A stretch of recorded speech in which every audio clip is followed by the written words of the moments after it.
La léproserie de Wambo.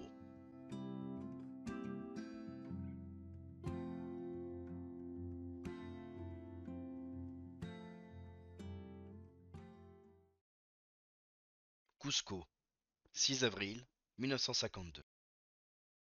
Aujourd'hui, nous avons assisté à la cérémonie d'inauguration d'une des tours restaurées de la cathédrale détruite par le tremblement de terre de 1950.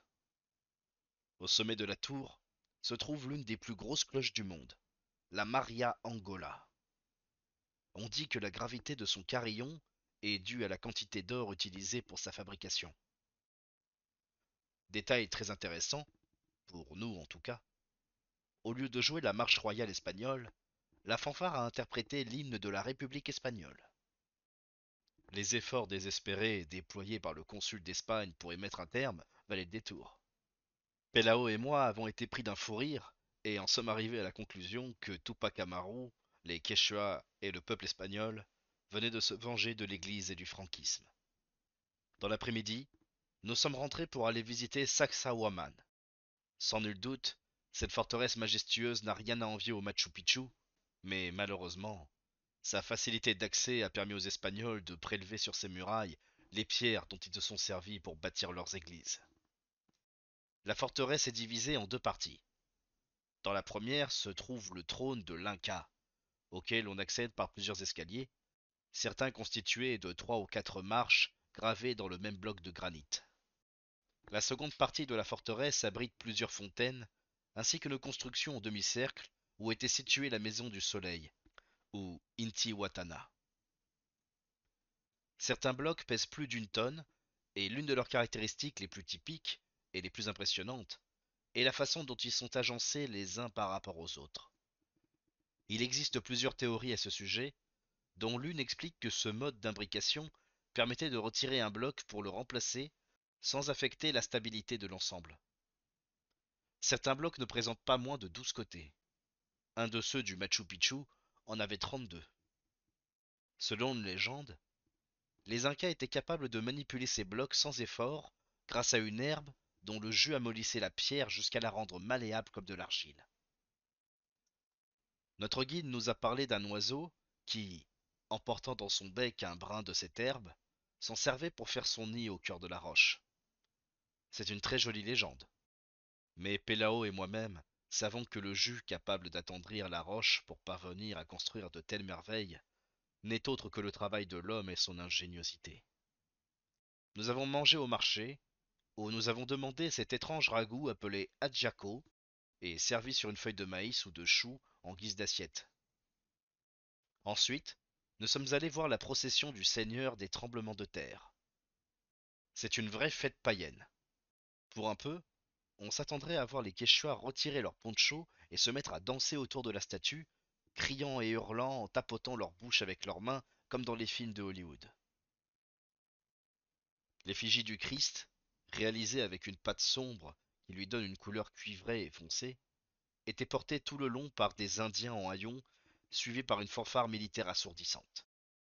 Ils étaient suivis par plusieurs officiels de tout rang, puis par une grande foule d'Indiens misérables, les femmes portant leurs enfants sur le dos, et tous bavardant, mâchant de la coca, ou grignotant des épis de maïs, tandis que volaient au-dessus de leurs têtes les fleurs de nunchou jetées des fenêtres.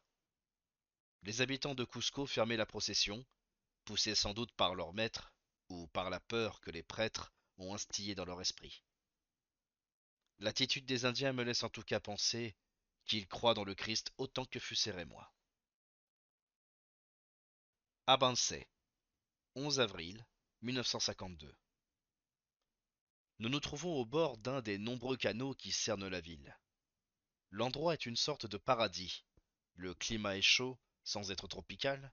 Un ruisseau qui s'élargit jusqu'à former un petit étang où l'on peut se baigner, tandis que les néfliers et les figuiers dispensent leur ombre et nous offrent leurs fruits. Il ne manque plus qu'Ève et le serpent, surtout Ève d'ailleurs. Mais revenons à nos dernières journées à Cusco. Muni d'une lettre de recommandation du docteur Hermosa à l'attention du responsable de la léproserie de Wambo, et après mon retrait stratégique du cœur de la maison de Maria Magdalena, nous avons repris nos préparatifs en vue de poursuivre notre voyage.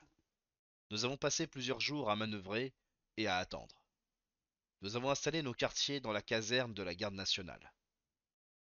Nous partagions notre chambre avec un officier aux arrêts qui s'est révélé digne d'avoir sa place dans notre incroyable galerie de portraits. Il est infiniment plus cultivé qu'un officier moyen.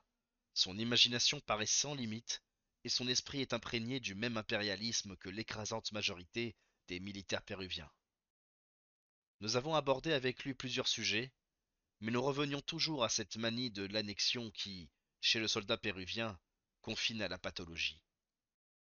Il a d'abord tenté de nous convaincre que le Pérou devait déclarer la guerre au Chili. Puis, comme si cela ne suffisait pas, il était à ce point déconnecté de la réalité qu'il s'est mis à parler de bombarder les centres de production et de paralyser les centrales hydroélectriques. Nous lui avons demandé ce qu'il entendait par paralyser. Les armes et les munitions du Chili sont en effet toutes importées des États-Unis, et les usines hydroélectriques ne servent qu'à fournir un faible éclairage pour quelques rues. Elles ne servent plus à aucune industrie majeure. En outre, pour mener à bien une telle opération militaire, le Pérou aurait besoin d'avions ayant un champ d'action de 4000 km minimum, d'appareils que les Yankees, leurs maîtres, ne leur ont jamais vendus, et ne les autoriseront jamais à posséder. Nous avons donc réfuté tous ces arguments en bloc, mais nous l'avons aussi amené à admettre qu'au lieu d'honorer les héros de la libération, l'armée se consacre uniquement à chanter les louanges de 2 ou 3 généraux vaincus lors de la guerre fratricide contre leurs frères chiliens. Après cette dernière discussion, nous nous sommes efforcés de ne plus trop lui parler.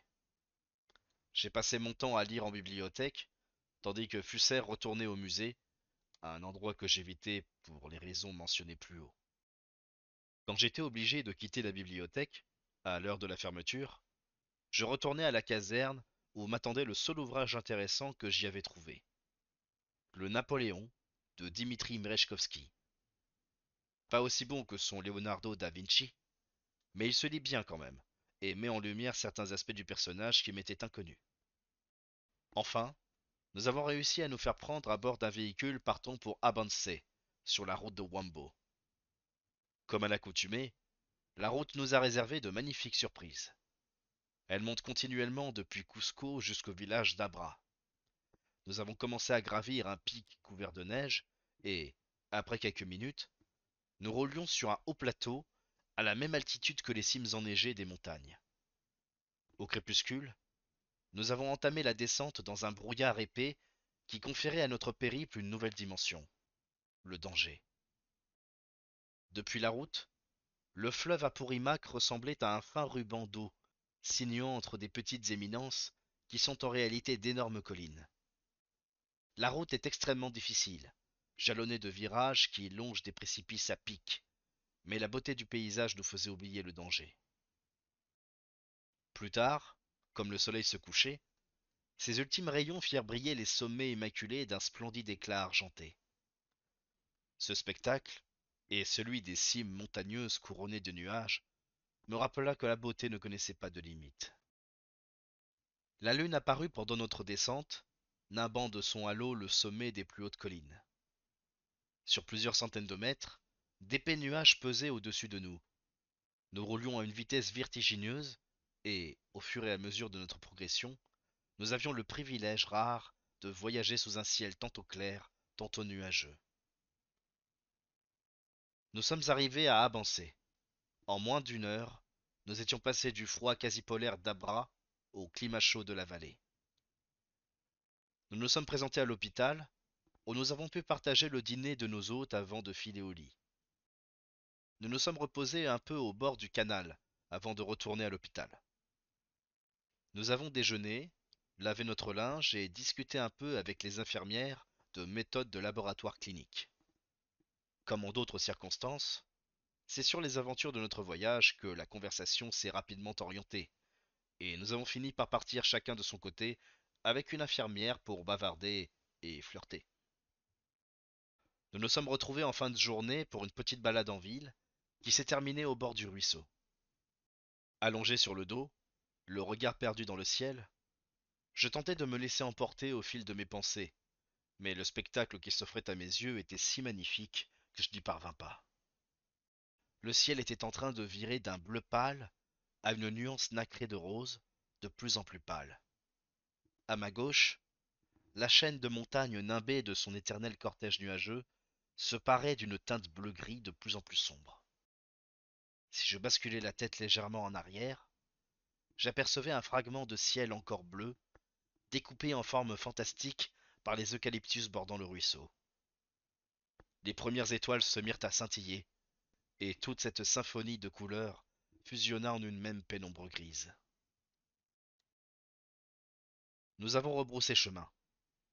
Après une brève discussion, je voulais revenir exactement sur nos pas, et Fuser préférait prendre un raccourci par le versant d'une colline. Nous avons choisi de suivre un sentier au hasard. Il se perdait dans un sous-bois, et nous avons commencé à grimper dans l'obscurité, à la recherche de la route qui longe le bord du ravin. L'ascension devenait de plus en plus dure.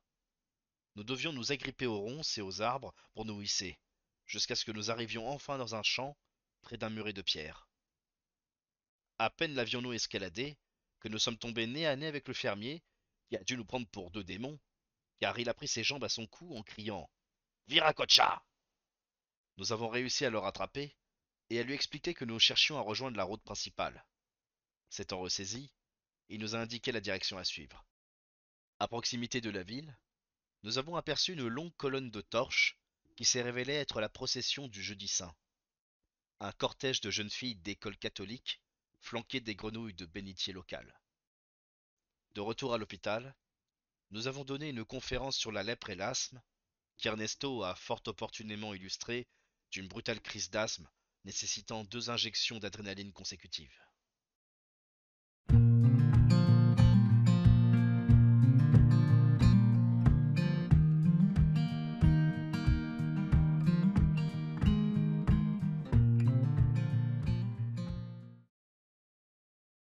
Juan Carama, 13 avril 1952. Comme les médecins que nous avait conseillés le docteur Hermosa ne connaissaient rien à la lèpre et ne s'intéressaient pas à notre visite de la léproserie, nous avons décidé de poursuivre notre route par nos propres moyens. Un camion nous a déposés dans une petite ville où je me suis payé la peur de ma vie. À peine étions-nous arrivés que j'ai dû administrer une piqûre à Pelao en raison d'une nouvelle crise d'asthme aiguë qui l'a rendu psychologiquement très vulnérable, car nous venions d'utiliser notre dernière dose d'adrénaline et il n'y avait en ville ni clinique ni pharmacie. Sur le coup de 4 heures du matin, Ernesto, à bout de nerfs, me tira de mon sommeil. Sa crise d'asthme redoublait de violence. Puisque nous n'avions plus d'adrénaline, il ne me restait qu'à lui injecter en intraveineuse du chlorure de calcium qui, provoquant en lui une décharge de stress, stimulerait sa propre sécrétion d'adrénaline. Je sortis dans la rue, puisai un peu d'eau dans le ruisseau derrière la ferme où nous étions installés, m'en servis pour stériliser l'aiguille et la seringue, et administrer l'injection à Ernesto. Il se calma un peu, et je me rendormis. Des gémissements me réveillèrent brusquement. Je craquai une allumette. En voyant Pelao, je bondis hors de mon lit. On l'aurait dit en pleine crise de tétanie, le corps cambré, cloué au sol par le cou et les talons, la bouche et le visage crispés, signes qu'en jargon médical on qualifie d'opistotonie et de trismus, et qui sont les symptômes du tétanos. Je ne savais pas quoi faire. Je compris tout à coup qu'au printemps, l'eau peut contenir des germes tétaniques susceptibles de provoquer une crise. Mais aussitôt je pensais, non, pas en un laps de temps si court. Par chance, les contractions diminuèrent. Le corps d'Ernesto reprit peu à peu une posture normale, et les gémissements se transformèrent en ronflements qui, si gênants qu'ils eussent pu me paraître par le passé, résonnaient à présent à mes oreilles comme une musique céleste. Après une nuit si difficile, nous nous sommes réveillés tardivement et sommes allés négocier auprès du gouverneur de la ville le prêt de 2 chevaux afin de nous rendre à Wambo. On nous les apporta vers 11 heures, mais je ne suis pas certain qu'ils méritaient le nom de chevaux. De la taille d'un âne ordinaire, ils étaient si décharnés qu'ils ne donnaient pas l'impression de pouvoir supporter notre poids. Guidés par un jeune indien, nous nous sommes mis en route pour Wambo. Les animaux avançaient à un rythme plus lent que celui d'un homme marchant à pied. Ils n'en changèrent pas de tout le trajet. Avec ses sacoches, sa veste en cuir et ses longues jambes, Fuser offrait le portrait craché du héros du roman de Benito Lynch, l'Anglais aux os, alors que sous mon poids, aggravé par le sac à dos et les couvertures, ma pauvre Rocinante soufflait et haletait. Pour atteindre Wambo, nous devions traverser une succession de collines couvertes de végétation, parsemées de genêts dorés et d'autres espèces inconnues.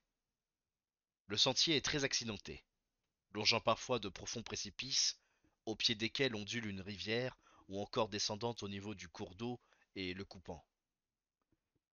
Nous passions dans des zones désertiques, croisant par moments des Indiens qui avaient commencé à fêter Pâques la veille. Ces fêtes durent une semaine, durant laquelle tout le monde, hommes, femmes et même enfants, boit de la chicha, une liqueur de maïs et de l'alcool de sucre de canne. Ils dansent au son de divers tambours, flûtes de pan et fifres, jusqu'à ce que l'alcool et la fatigue les submergent, les laissant avachis dans un coin de leur cabane ou au bord du chemin, si le sommeil les prend alors qu'ils s'apprêtent à rendre visite à des amis. Ainsi, de village en village, le bruit des festivités des Indiens nous accompagnait. Le trajet commençait à paraître long et de plus en plus ardu. Il nous semblait gravir de véritables escaliers sculptés dans la roche, et seules nos montures, du fait de leur petite taille et de leur habitude du terrain, étaient capables de suivre le chemin sans perdre l'équilibre. Pendant que nous avancions, un couple d'Indiens nous suivait, une femme entre deux âges et un garçon, celui-là même qui nous était venu en aide au début du parcours. Il leur arrivait de s'adresser à nous en quechua, mais la femme, portant plusieurs paniers, nous pensions qu'il voulait nous vendre quelque chose, et ne leur prêtions pas attention. Après 3 heures de chevauchée, ayant traversé une série de collines, dont nous espérions que chacune serait la dernière, nous sommes finalement parvenus dans une vallée. Nous étions sur une plaine, un vaste canyon se creusait sur notre droite, bordé de montagnes partiellement cultivées. Les différentes nuances de vert formaient un patchwork que surplombait une hacienda au toit rouge. Tout autour, une forêt qui nous paraissait impénétrable. À notre gauche, au loin, Wambo était enfin en vue. Profitant d'une pause, le duo qui nous escortait s'approcha, et le petit Indien nous expliqua, dans un espagnol rudimentaire, que l'un des chevaux lui appartenait et que l'autre était celui de la pauvre femme. Le lieutenant-gouverneur les leur avait volés, et s'ils nous suivaient, c'est qu'ils espéraient bien repartir chez eux avec leurs bêtes dès que nous aurions atteint notre destination. Ils vivaient près d'Abancé, c'est-à-dire à plusieurs kilomètres de notre point de départ, dans la direction opposée. Profondément attristés à l'idée d'être responsables d'un tel manque de respect envers d'autres êtres humains, nous avons déchargé nos montures et les avons rendues à leurs propriétaires. Puis, pour apaiser nos remords, nous avons donné à l'Indien et à la femme un sol et leur avons proposé de les prendre en photo. Le jeune garçon a posé devant l'objectif avec un grand sourire, mais la descendante de Mama Wello, satisfaite d'avoir récupéré son cheval, est partie aussitôt sur une petite route qui descendait vers le ravin, sans attendre d'autre compensation. Nous sommes repartis à pied, discutant du comportement ignoble de ces hommes qui, du simple fait de leur statut officiel, croient détenir le pouvoir de contrôler la vie et les biens d'autrui. Nous avons fait halte à l'ombre d'un figuier de Barbarie chargé de fruits qui ont apaisé notre faim et étanché notre soif. Quelques minutes plus tard, au bout d'un sentier boueux et ombragé de capolins, dont le feuillage dense empêchait les rayons du soleil de filtrer, nous nous retrouvions face à la léproserie de Wambo. Il est difficile de décrire mes sentiments à cet instant précis. Même si les cabanes que nous avions croisées en route, et surtout l'isolement de toute forme de civilisation, m'avaient préparé à trouver un endroit totalement inadapté, tout ce que j'avais imaginé pâlissait devant la réalité. Je jetai un coup d'œil à Fusaire. À en juger par l'expression de son visage, il pensait la même chose que moi. Le prétendu hôpital se compose de deux zones principales. Comme dans la plupart des établissements de ce type, l'une des ailes est appelée zone de santé. C'est là que travaillent les employés. Elle est constituée de deux salles d'environ 15 mètres carrés avec des murs en pisé et un toit de chaume. Une pièce fait office de dispensaire, de salle à manger et contient un bureau pour l'accueil et l'administration. La deuxième sert de pharmacie cabinet de consultation, infirmerie et salle d'archives. Je ne sais pas qui a inventé ce qu'on appelle l'ordre, toujours est-il qu'il n'aurait jamais pu ranger ces deux zones. Nous n'avons donc pas été gênés de voir des bandages traînés par terre, des doses de sulfamide entassées dans un coin, et les dossiers des patients dans un autre, ni ce fouillis de blouses et de gants chirurgicaux suspendus à un clou. D'une façon générale, et dans ce contexte précis, tout était relativement propre. L'équipe se compose d'un médecin-chef et de 3 infirmiers. Ils nous ont reçus avec beaucoup de chaleur et nous ont proposé de les accompagner le lendemain dans leur tournée des malades. Aujourd'hui, ils vont nous loger dans une hacienda voisine car le sanatorium ne dispose d'aucune structure d'hébergement. Wambo, 14 avril 1952. Aujourd'hui, nous avons vu l'autre partie de l'hôpital, la section réservée aux malades. Si l'impression causée par la visite de la zone réservée au personnel était affligeante, celle provoquée par cette section-là fut pire encore. Les deux zones sont séparées par un mur mitoyen et celle des malades se subdivise en 4 ailes.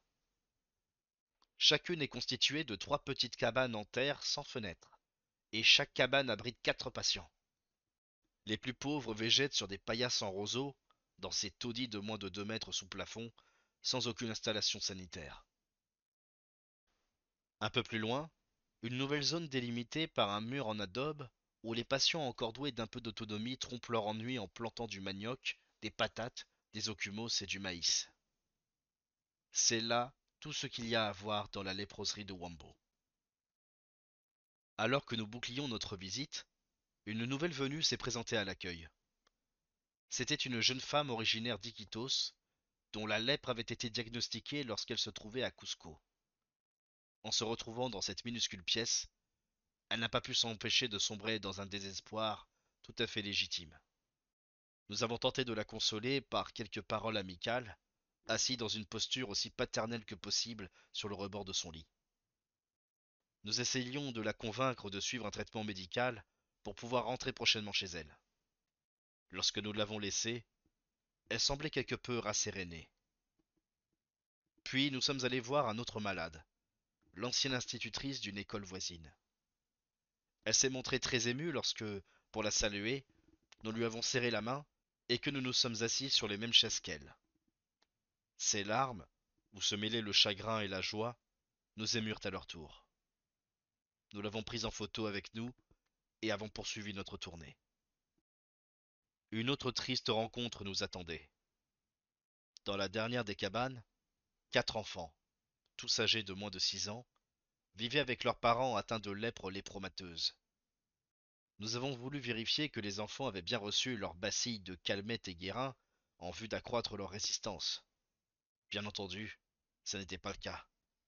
Ils ont donc certainement développé un terrain propice, hérité de leurs parents, et comme ils vivent en contact permanent avec eux, ils sont condamnés à contracter cette maladie tôt ou tard. À la fin de notre visite, certains malades se sont réunis pour nous donner un aperçu de leur talent artistique. Il y avait notamment là un trio remarquable, qui jouait sur des sortes de violons à une corde qu'ils ont eux-mêmes fabriqués. Puis nous avons rencontré les véritables héros anonymes qui luttent pour maintenir l'activité de l'hôpital. Monsieur Montero et ses 3 assistants, Vivanco, Montoya et Valdivia. Ils nous ont expliqué qu'ils souffrent d'une pénurie de médecins fiables. Le leur peut parfois laisser passer 2 mois sans se montrer à la léproserie. Nous les avons interrogés à propos des enfants. Ils nous ont expliqué qu'il était impossible de convaincre les parents de se séparer d'eux et que, s'ils les y contraignaient par la force, les parents s'enfuiraient sûrement de l'hôpital. Quant à leur vaccination par BCG, à l'origine utilisée contre la tuberculose, mais qui permet aussi de développer des anticorps protégeant l'organisme du bacille de Hansen, les assistants nous ont dit qu'après avoir longuement sollicité les autorités, celles-ci n'ont pas pu leur fournir le vaccin demandé, malgré les demandes répétées du docteur Pech, seul médecin péruvien traitant les victimes de la maladie de Hansen.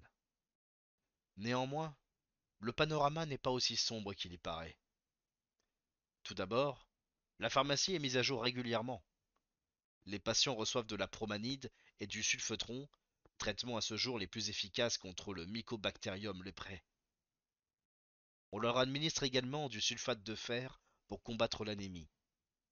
La nourriture est très correcte, et les malades peuvent améliorer leur ordinaire avec des légumes verts qu'ils ramassent eux-mêmes ou compléter leur apport en protéines en mangeant des cuises, cochons d'Inde en général utilisés comme cobayes dans le laboratoire et qui, ici, atteignent une taille et un poids remarquables. Mais le plus extraordinaire est la façon dont M. Montero et ses assistants traitent leurs patients. Ils leur manifestent une affection et une sympathie profonde qui compensent les nombreuses lacunes de l'hôpital. Cet après-midi, nous avons visité un nouveau sanatorium construit à 2 kilomètres de l'ancien. Comme on pouvait s'y attendre dans cette région, la route pour y parvenir est extrêmement pittoresque. Elle s'inue au cœur d'une vallée, sur les rives d'un petit fleuve, puis grimpe entre les collines ou traverse le champ de maïs d'un fermier. Malheureusement, pendant tout le trajet, nous avons été poursuivis par un essaim de moustiques qui nous ont laissés couverts de piqûres et de boursouflures. Cette excursion aurait pu être magnifique si Fusser n'avait pas de nouveau ressenti les effets de sa crise d'asthme de la nuit passée. Je lui ai injecté 2 doses d'adrénaline et son état s'est apaisé. La nouvelle léproserie est plus grande que l'ancienne, mais il y a encore des progrès à faire pour qu'elle devienne un établissement pleinement satisfaisant. On n'y trouve ni bloc opératoire, ni laboratoire, pas même une salle commune pour les patients. En résumé, c'est un hangar à malades d'une capacité plus importante que le précédent. Rien de plus. Alors que nous nous apprêtions à repartir, Fuser, sentant sa crise d'asthme revenir, s'est assis pendant que j'allais chercher une seringue et une dose d'adrénaline. L'un des infirmiers s'est proposé d'y aller à cheval pour gagner du temps. 3 quarts d'heure plus tard, Ernesto est apparu dans l'embrasure de la porte, pâle, haletant, presque incapable d'articuler une parole, m'interrogeant du regard pour savoir ce qui s'était passé.